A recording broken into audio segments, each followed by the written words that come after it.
Epístola de Paulo aos Romanos, no capítulo 8, versículo 5, o apóstolo de Cristo, o Espírito Santo, nos diz assim: porque são segundo a carne os que se inclinam para as coisas da carne, mas os que são segundo o Espírito, estes inclinam-se para as coisas do Espírito. Aos crentes recém-convertidos, a nova igreja fundada pelo próprio apóstolo Paulo em Roma, ele escreve desde o capítulo 1 aquilo que podemos simplificar, podemos resumir como sendo uma explicação dos 4 evangelhos. Marcos, Mateus, Lucas e João nos fazem um resumo da vida do Senhor Jesus. Vida, obra, morte e ressurreição.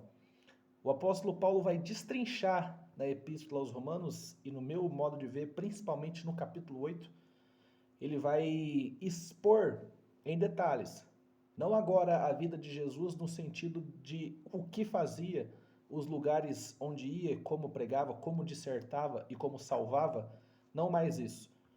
Ele não vai contar como Lucas contou, sobre o que estudou, sobre o que leu, informações que ajuntou junto ao colégio apostólico original dos 12. Não, Lucas faz isso, o apóstolo Paulo não fará isso. Ele não vai contar algo parecido como o que Mateus e João viram, afinal eram testemunhas audiovisual daquilo que Jesus fez, tudo que Jesus pregou. O apóstolo Paulo não vai dar detalhes da caminhada de Jesus, das curas miraculosas de Jesus, não. Ele vai explicar o resultado, o fim daquilo que para os judeus parecia somente ser um meio. Jesus não era apenas um meio, um instrumento de Deus para operar milagres aqui e simplesmente dar prosseguimento naquilo que Moisés tinha feito. Jesus disse que não veio descumprir, mas sim cumprir a lei. Veio no sentido de aperfeiçoar a lei, concluí-la, concluir tudo aquilo que os grandes homens já haviam testemunhado e profetizado no Velho Testamento. O apóstolo Paulo vai explicar, não os passos de Jesus, mas a consequência daquilo que Jesus fez para nós, crentes modernos. Aquilo que Jesus fez em seu tempo teve, tem e ainda terá impacto. O que Jesus fez aqui em 33 anos de vida, dos quais 3 anos e meio de ministério, impactaram a sua época, o seu tempo, e impacta até hoje. Graças ao que Jesus fez, nós somos salvos. Graças ao que Jesus fez, de modo retroativo, ele também salvou os crentes do passado, que morreram antes que a cruz existisse, mas foram salvos por essa cruz. Em resumo, como introdução a isso que o apóstolo Paulo vai fazer na sua epístola aos Romanos, esta também conhecida como o quinto evangelho, o evangelho de Paulo, pois a vida, obra, morte e ressurreição de Jesus, na visão deste ex-fariseu, na visão do maior missionário de todos os tempos, o apóstolo Paulo, nos será explicado aqui. O resultado da obra de Jesus, o fim daquilo que ele operou aqui, enquanto encarnado, enquanto Deus em carne, enquanto Emanuel. O apóstolo Paulo vai concluir e expor os resultados, como Jesus colherá os frutos. Isaías disse que ele verá e se regozijará com os frutos do seu penoso trabalho. O apóstolo Paulo vai nos expor. Já te adianto que o tema principal, o fruto principal que fará com que o Senhor se alegre é a salvação, que todos nós, verdadeiros crentes, alcançamos. Então logo cremos que o sangue de Jesus não foi uma consequência da conspiração judaica.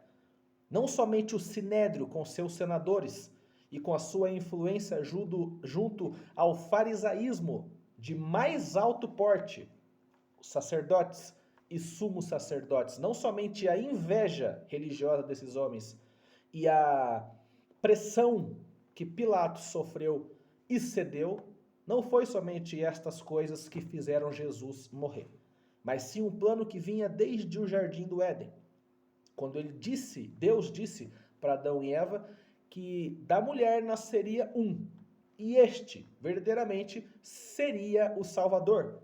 Aquela confusão gerada no jardim, aquela divisão entre Deus e Adão, só poderia ser reestabelecida. Esse véu, esta grade em separação de Deus e os homens, só poderia ser quebrada por um homem santo, perfeito, e um sacrifício imaculado nos proporcionaria acesso a Deus. Este homem é Jesus. O apóstolo Paulo, digo mais uma vez, repetidas vezes, vou dizer, ele vai expor aquilo que os evangelistas João, Marcos, Mateus e Lucas apenas contaram. O apóstolo Paulo vai nos dar o resultado daquele penoso trabalho, a saber, a cruz do Calvário. No versículo 1, o apóstolo de Cristo nos diz assim: portanto, agora, nenhuma condenação há para aqueles que estão em Cristo Jesus, que não andam segundo a carne, mas militam segundo o Espírito. Portanto, agora não há condenação. Quando ele introduz a palavra agora, ele nos faz pensar na palavra antes. Se ele faz questão de dizer que não há nenhuma condenação agora, é porque antes existia. É fato, é óbvio, que aqueles que creram na salvação oriunda do Deus vivo no Velho Testamento, ou que morreram antes de ouvirem falar da palavra Jesus, afinal, Jesus em carne, Emmanuel, Deus conosco, não havia se manifestado, estas pessoas foram salvas pela fé e esperança de que este alguém viria. A salvação judaica antes da vinda, encarnação, morte e ressurreição de Jesus se dava pela fé nesse Jesus, que eles não sabiam ser Jesus, mas que Deus enviaria um Messias. Não tinha-se o nome e nem exatamente a localização da onde este homem surgiria, mas havia a promessa, havia a profecia de que ele viria, que sua vida seria repleta de perseguições. Isaías nos descreve no capítulo 53 que até mesmo atributos e aparência física dele não seriam favoráveis para que as pessoas não gostassem dele, simplesmente pelo seu exterior. Isaías 53 nos diz também que ele seria experimentado em trabalhos. O próprio Isaías nos diz que o servo de Deus, este Messias, este enviado, subiria do Egito. E Jesus cumpriu tudo. Em Jesus foram satisfeitas todas as profecias, tanto de Isaías quanto de salmista, tanto as nuances, os reflexos do que Moisés profetizou, ainda sem saber, ainda sem conhecer. Moisés escreveu. Moisés nos conta a história de Abraão e nos diz que o pai da fé foi salvo não pela visão de Jesus, afinal isso era um vislumbre que ele não tinha, mas o pai Abraão foi salvo pela fé em Deus. O mesmo Deus, o Deus Pai que enviou Jesus. Os homens do Velho Testamento não eram salvos de fato pelo que Jesus fez, mas pela esperança de que Deus enviaria esse Messias e faria tudo aquilo que Jesus fez. Ainda que a visão judaica sobre o Messias fosse, e ainda é distorcida, afinal eles não creem em Jesus, imaginam que Jesus não foi, que era um farsante, não era o verdadeiro Messias. Eles no Velho Testamento, os que creram em Deus, no Deus Pai, e verdadeiramente abraçaram as leis de Moisés, aqueles que de todo o coração, ao menos se esforçaram em cumprir a vontade de Deus, revelavam nesses planos, nesses esforços em serem crentes valentes, crentes verdadeiros, de que criam num Deus, num Filho de Deus, num servo de Deus, num Messias vindo da parte de Deus, que os livraria das suas falhas. Afinal, não conseguindo cumprir toda a lei, seriam condenados, mas depositando a sua fé noutro, num libertador, num redentor, num salvador, que os tiraria do jugo das suas falhas, os livraria das suas incompetências de cumprir a lei. O desejo invulgar de cumprir a lei estava no coração de todo judeu. Quando ele percebe que não consegue cumprir a lei, ele lembra daquilo que foi dito por Moisés. A sua mente o leva novamente ao Velho Testamento, às profecias de Isaías. Ei, eu não posso cumprir. Mas a minha fé está firmada neste alguém que virá. E ele cumprirá. Nele serão satisfeitas todas as vontades de Deus. E crendo nele, a justiça de Deus também me alcançará. Não mais a ira de Deus, mas a justiça de Deus. Ora, a justiça fará o bem e salvará aqueles que creram em Jesus, aqueles que creram no libertador, ainda que não tivesse o nome de Jesus no Velho Testamento. Estes serão salvos pela justiça de Deus. Outrora éramos condenados, por isso que ele diz agora estamos salvos. Outrora éramos condenados por não conseguir cumprir a lei. Agora somos salvos porque através da fé somos justificados por este homem perfeito que cumpriu a lei. É isso que Jesus fez. Nós tentamos, não conseguimos, portanto somos dignos de condenação. Sobre nós repousa a ira de Deus. Mas Jesus vem e em um ato sacrificial, completamente voluntário, entregando-se em cruz, em morte e terrível morte de cruz. Jesus recebe imputação. Deus arranca o nosso membro podre e imputa em Jesus. Nisso, o Senhor, Deus Pai, satisfaz a sua ira do mundo inteiro em um homem só. Portanto, agora não há condenação. Antes tinha, mas graças à obra dele, a fé nele, nos proporciona salvação. No versículo 2, o apóstolo Paulo diz: porque a lei do Espírito de vida em Cristo Jesus me livrou da lei, do pecado e da morte. Veja, estávamos condenados por conta dos nossos pecados. E a morte, o espírito da morte, o cheiro da morte, a influência da morte, pairava sobre nós e sobre nossas cabeças. A condenação, inferno, perdição, danação eterna, era oriunda a nós. O caráter do homem, repleto de pecado, o empurrava à morte.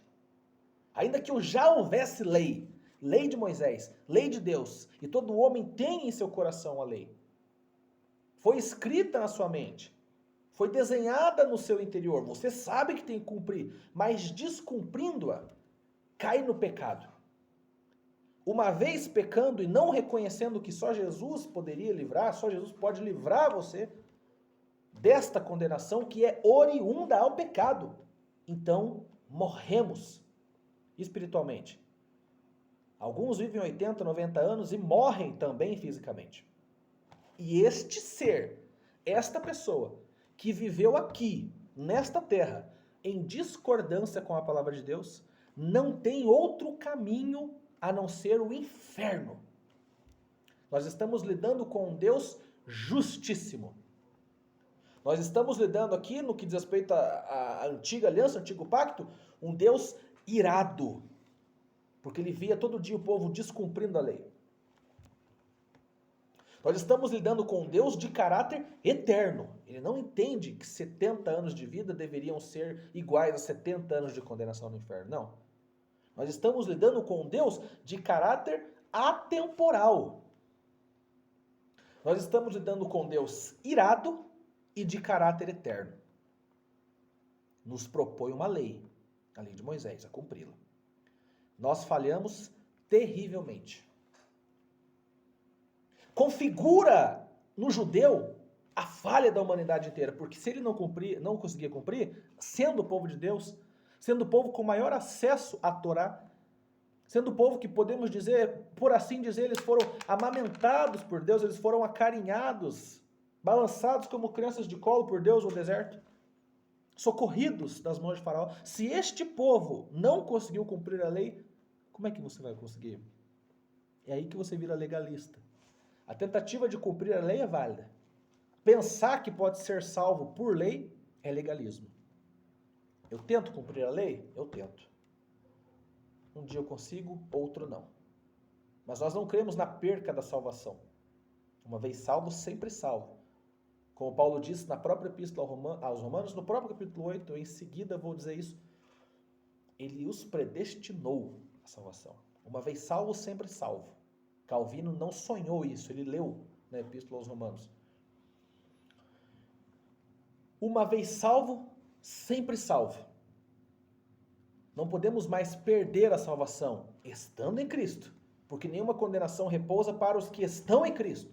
Aqui ele faz uma divisão, há uma separação. há uma discriminação entre os salvos e os não salvos. Entre os que confessaram Cristo e os que renegaram, rejeitaram e todo dia repelem tudo que diz respeito ao evangelismo. Tudo que diz respeito à salvação em Cristo. Tudo que diz respeito à eternidade, eles rejeitam. Portanto, a condenação ainda paira sobre eles. Você rejeita aqui em terra a lei, não a cumpre. Você rejeita aqui em terra o evangelho, a notícia da boa salvação, a nova salvação em Cristo. A sua condenação não dormitará. Não é uma lenda, não é uma história, não é um conto da carochinha. Aqueles que não confessarem Cristo em vida irão para o inferno. Aqueles que não confessaram Jesus, mas são legalistas e tentam se salvar através da lei, irão para o inferno. Sodomitas, mentirosos, abusadores, ladrões, adúlteros, sequestradores, roubadores, maledicentes, odiadores de pais e mães, deturpadores das palavras de Deus, falsos profetas, irão para o inferno. Porque a lei do Espírito da vida em Cristo Jesus me livrou da lei.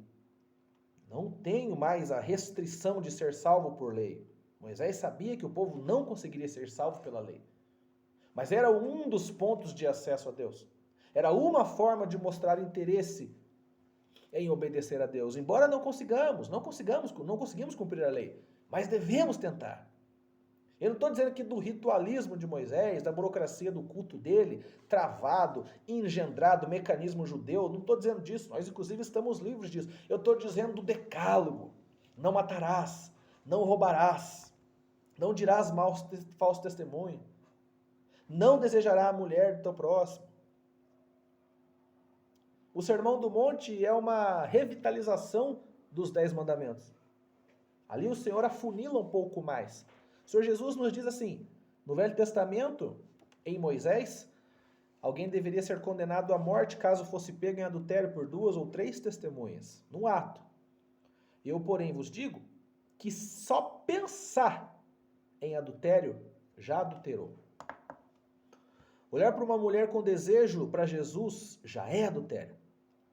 Então, quem diz que cumprir a lei de Moisés é muito difícil, portanto, se apoia somente na graça para ser salvo, de modo a viver de qualquer jeito, está redondamente enganado, porque na graça, Jesus afunila e complica um pouco mais a salvação, nos fazendo entender e perceber que não podemos ser salvos pelas nossas obras. É disso que se trata a Epístola aos Romanos. Era difícil cumprir a lei de Moisés? Jesus disse, a minha é muito mais. De modo que os discípulos chegam a perguntar, chegam a dizer, não dá assim, não dá. Se cumprir a lei de Moisés era difícil para nós, não conseguimos cumprir a pesada carga introduzida depois pelos fariseus, pelos judeus em geral, deixando a lei a lei de Moisés mais pesada, transformando os 10 mandamentos em 613 preceitos, ordenanças de prática religiosa. Senhor, nós não conseguimos cumprir nem a lei de Moisés. Agora a sua ficou muito mais difícil, porque se alguém pensava em adultério, mas não praticava, não era adúltero em Moisés. Já em Jesus, se só desejar no coração, nem precisa falar com a moça, não precisa ir para um motel com a moça, só pensar e desejar já é considerado adúltero, já adulteraste com ela. Jesus piora um pouco mais. Jesus não facilitou o acesso, ele piorou. Ora, então qual é a boa notícia nisso? Alguém pergunta. Evangelho, boas novas, boas notícias. O que tem de bom nisso? Sem Moisés estava difícil. Em Jesus agora parece que piorou. Ele nos explica no versículo 3 aqui, eu já vou partir para a conclusão. Portanto, o que era impossível a lei, em Moisés, impossível cumprir os 10 mandamentos, impossível cumprir os 613 preceitos, afinal, a lei estava enferma pela carne. Essa é a parte A do versículo 3. A lei de Moisés não podia ser cumprida por ser difícil. Não era impossível cumprir. Não é que Deus pediu algo sobrenatural. Não. É que nós, desde Adão e Eva, estamos enfermos pelo nosso próprio pecado. A nossa carne clama por injustiça. Os nossos prés se apressam em fazer o mal. Os nossos amigos nos dão maus conselhos. As mulheres nos convidam ao adultério. A facilidade das coisas roubadas. A corrupção em Brasília. O crime espiritual já está dentro de cada um de nós. Portanto, esta visão, por esta ótica, é impossível cumprir a lei. Pedir para um ímpio, pedir para um ateu cumprir aquilo que Deus mandou através de Moisés, parece loucura. Para ele aquilo parece inalcançável. Simplesmente obedecer a Deus, simplesmente fazer o bem conforme a palavra de Deus nos ordena, parece uma missão impossível. Não. Você começa a falar de doutrina, você começa a falar de ordem, você começa a falar de regra. Não. Rejeitam. Chamam de legalista. Não aceitam. Não é que o que eu estou pedindo, não é que o que eu estou exigindo é difícil demais. É que os seus olhos, seus ouvidos espirituais, sua boca, seu coração, seus pés que se apressam em fazer o mal, estão enfermos pela carne. Não há tanta dificuldade na lei. O que dificulta o processo de cumprimento da lei e acesso à graça é o coração do homem, que jaz maligno, jaz contaminado pelas coisas do mundo. Mas a parte B do versículo 3 vai nos dar uma solução. Eu quero usar ela como conclusão desta pequena mensagem. O apóstolo Paulo nos diz, depois desse banho de água fria, afinal a sua carne, o seu corpo, está enfermo pelo pecado, de modo a não conseguir cumprir a lei. Era impossível a lei, visto como ela estava enferma. Ela estava contaminada pela fragilidade moral e espiritual do homem. Mas Deus, enviando o seu Filho em semelhança da carne e do pecado, condenou o pecado na carne. Ouça, parte B. Deus, enviando o seu Filho em semelhança da carne e do pecado, pelo pecado, condenou o pecado na carne. Deus Pai envia seu Filho para uma missão especial. Por um breve momento de tempo, ele abandona a glória que tinha. Ele deixa o trono. Ele sai da sala onde recebia louvor pelos anjos, pelos arcanjos, serafins e querubins, 24 horas. Aquela sala que Isaías viu, os anjos clamando, santo, santo, santo. Jesus se afasta dela e assume posição um pouco menor que a dos anjos. Vira um homem. Encarna e nasce como um nenê. Cresce. E em semelhança de carne do pecado, um homem comum, que sentia fome, frio, sede, cansaço, ficava doente, recebia as injustiças sociais, trabalhava, tinha pai na terra, tinha mãe, tinha irmãos, semelhança, como um de nós, para entender as nossas fragilidades e para vencer as nossas incompetências. Deus Pai envia esse seu Filho, esse ser perfeito que estava no céu recebendo louvor, porque é digno de louvor. Deus Pai envia aquele que estava com ele desde a fundação do mundo, desde o Éden, sendo a palavra, sendo o arquiteto da criação do mundo. João nos diz que o verbo estava com Deus, o verbo é a palavra, que é Jesus, e o verbo era Deus. Jesus é Deus. Olha a humildade dele, ele aceita a missão. Voluntariamente ele desce, ele faz o que o Pai pediu e ele vem. Ele vem aqui se sujeitar a ser um homem comum, de carne, como eu e você. Ele recebe essa missão e a cumpre de modo exímio, de modo perfeito. Aí, para que a justiça da lei se cumprisse em nós, é por isso que ele veio, para que a justiça da lei se cumprisse em nós, que não andamos segundo a carne, mas andamos segundo o Espírito. Porque os que são segundo a carne inclinam-se para as coisas da carne, mas os que são segundo o Espírito inclinam-se para as coisas do Espírito. Porque a inclinação da carne é morte, mas a inclinação do Espírito é vida. Porque a inclinação da carne é inimizade contra Deus, pois não é sujeita à lei de Deus. A carne não se sujeita a Deus, não se sujeita à verdade de Deus.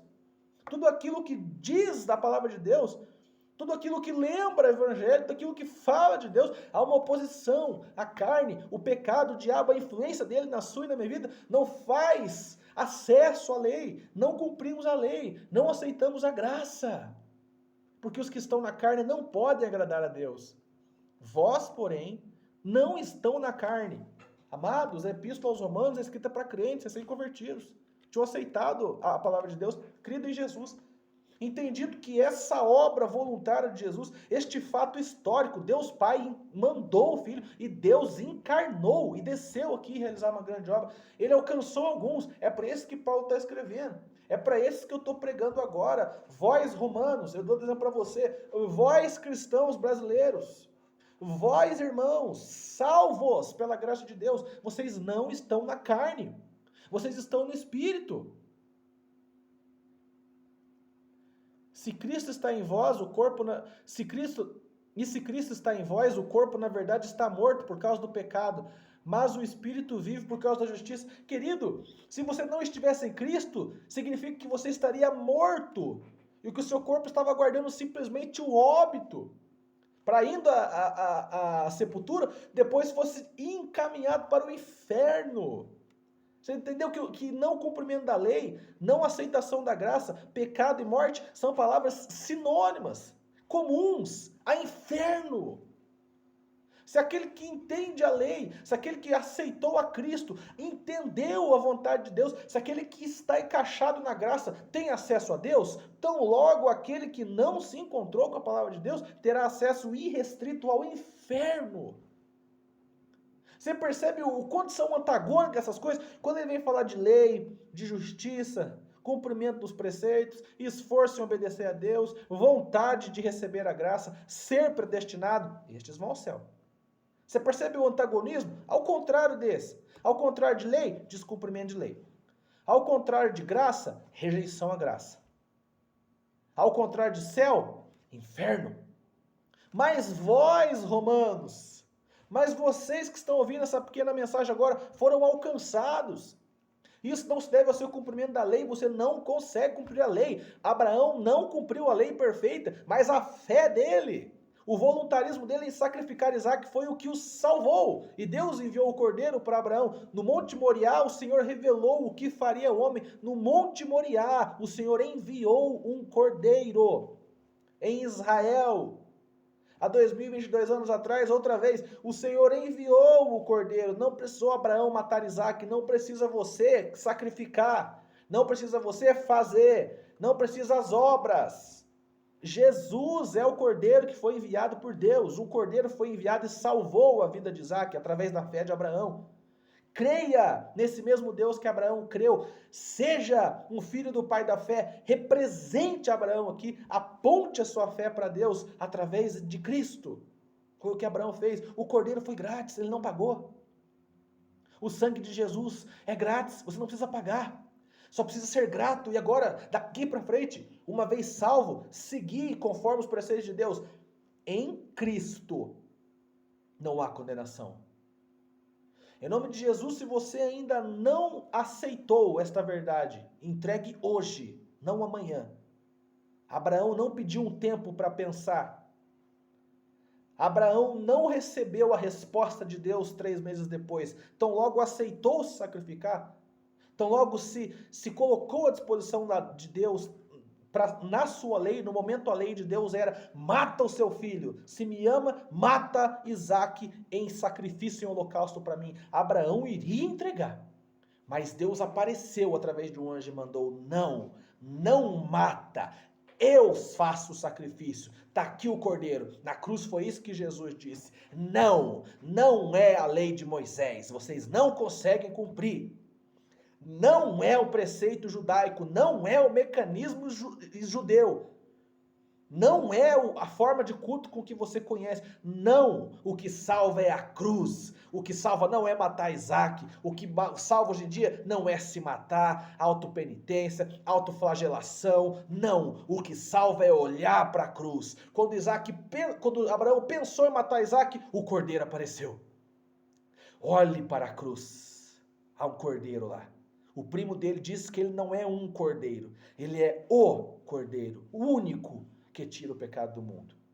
Milhares de animais foram mortos no culto judeu, através da ordem de Moisés e Arão, e era para cumprir mesmo, aquilo apontava para Jesus, eles não erraram em fazer.